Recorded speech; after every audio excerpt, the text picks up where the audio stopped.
let's cook a steak on the Blackstone.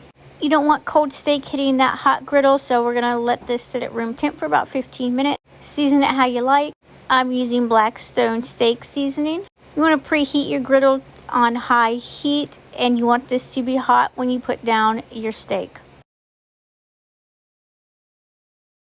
Now that I have some extra light, and put down some ghee.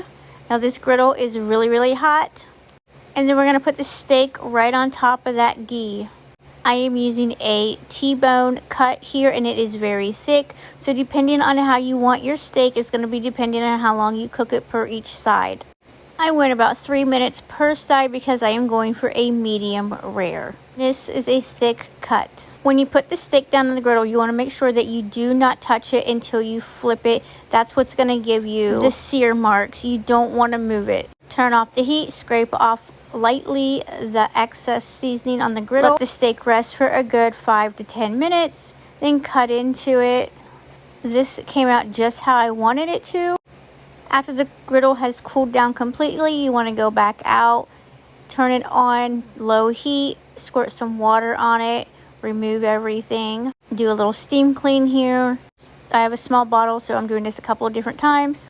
Then you want to take a paper towel and make sure you dry the griddle off really well. I normally do not use my scraper for this part, but I am for the video.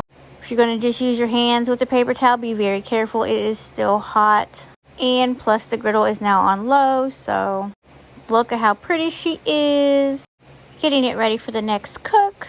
This is the bottle that I keep my olive oil in. It makes it easier instead of putting a bunch of oil on the griddle all the time. So if you don't have one of these, grab one of those. They're amazing. And when you're cleaning your griddle, it makes it even easier to use one of those. Take a paper towel and you know the drill. Spread the oil out in an even layer.